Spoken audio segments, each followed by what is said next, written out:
Ngasi faubasda marupsingna film kya amadi inglamlani mayam adugi marakta Mairanbi, Budnat, Chiller Party, Bagi, Amadi, Bajrangi Baizan.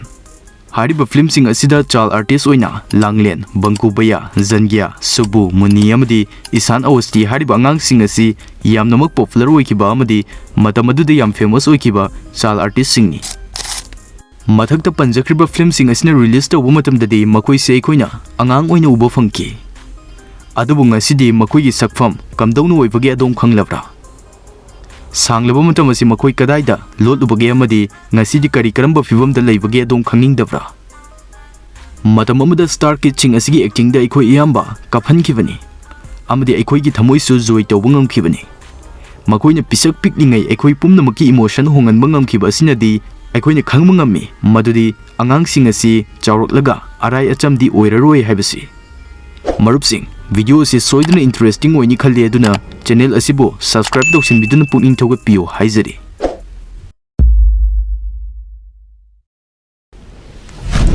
Number 7 Chiller Party.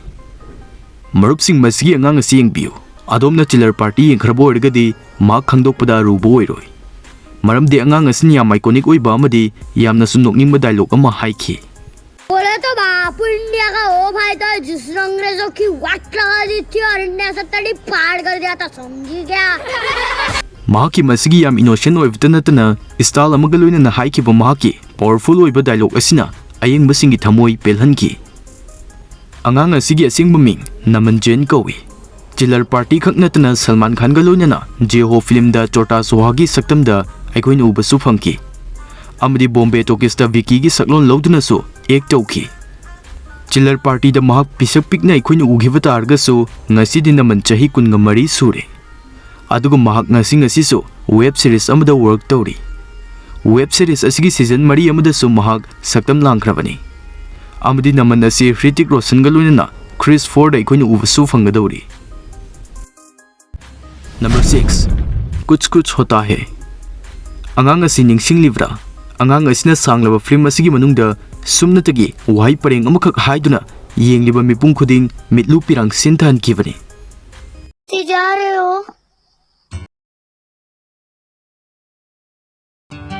तुसी ना जाओ. Aduga marupsing ayengba ikoi khak natte. Sin asigi filming tawringai matamdaso kajolbo tasengnamakki emotional ohenkribani. Adubu ngasidi masigi angang asi angang oidre. Mahak mapung faraba mioi ama oire.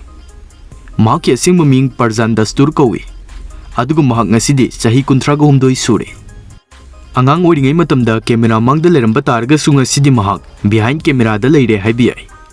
Asingbani Parjan Dastur mahakki punsigi career asi expand tawkre. Mahak writer, director amadi producer oibisu ngamle. Horukpada haijakhibduni arai achamgi angang amata natte haina.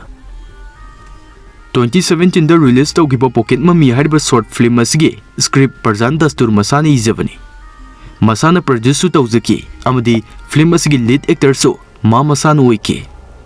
Haibdi film asigi writer, director, producer, even actor so Parjan Dastur masana oiki haibani.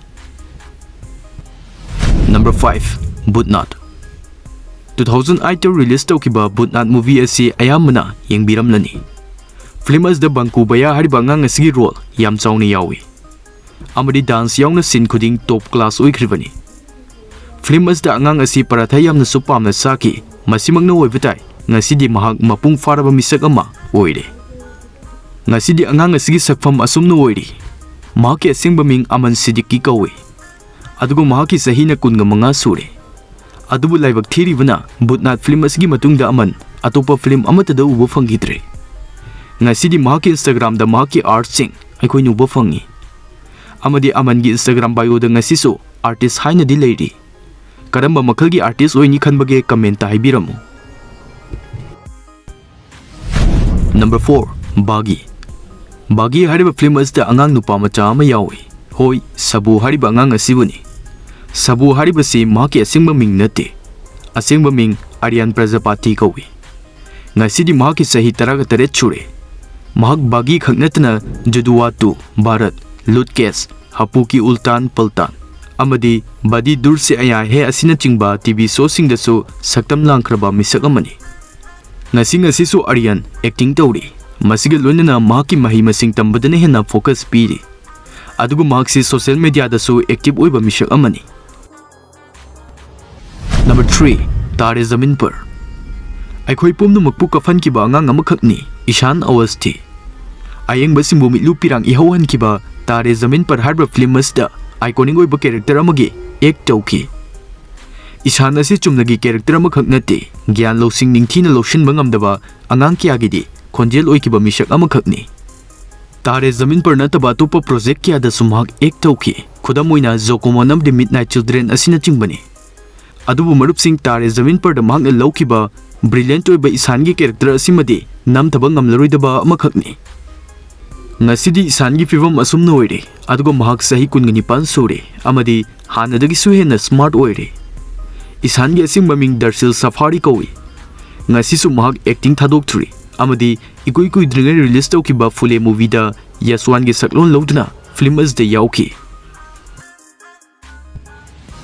Number 2 Bajrangi Bhaijaan Film asimasu marup singna soidana keng biramlani khalli. Bajrangi Bhaijaan film asda yaukiba Muni gi character sakiba angang asimasu ningsing biramgani. Film asikak natana Muni angang asi Savdan India Kobul He amadi Lord Ao Trisa asina chingba TV shows singdasu ek tawi. Muni gi asingba ming Harsali Malhotra kawi. Internet amarup singna toina ubiramlani khalli. Matam amagi Muni ngasidi asumna oire aduga mahak sahi 13 sure mahaksu acting galunena lyric makha sathari. Number 1 da Mairanbi masimadi railina khangani Manipuri digital film Mairanbi hariba asda langlen gi saktam langkiba angang nupi macha asi kanano khangbibra. Marup singna su hena khanglibduni Mairanbi film da yauri nupi macha asi Sonia Samje Chabamni. Film asna mahaki ahobu nate ichamchamna hariba film amada sal artist oina mahaki debut piki. Masi matung 2007 da release tawkiba Yening amadi likla.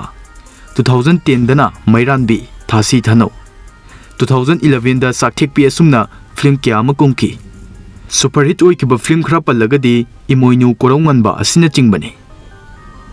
Adubu miyamna mahakpu ihan hana sakhangkiba si Mairanbi film astagi oiki.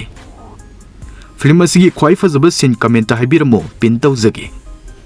Ngasisu mahak acting galunena chatli. Mahak mahi masing loisinkhre aduga mahak asi chatliba chahi asda 28 years sure. Mahak si Manipur film industry da chauna fida kanbaga loinena super hit film kya de ek tawraba prominent actress amasu oiri. Video horukpada haijakibduni mathakta panjakriba angang sing asi acting hariba lamasda laklagadi namthabda waradaba miyoi chingni haibda laloidra khalli. Ngasi Makhoigi acting bu uraga miyamna criticize tawkibadi yai tawbadabu Makhoina angang oiringai matamgi acting adudadi aikhoi loinamakna penaki haibasimadi asengbani. Mathakta haijakriba child artist sing asida adongi favorite karambo oibage comment ta haibiramu. Video sida yaudaba child artist atai leragasu comment ta thambiramu mathangi video gi damak note tawshinjauge. Masi thamjraga ngasi gi oinadi mayambu tike facts na kaina nabgi tanja do lozari.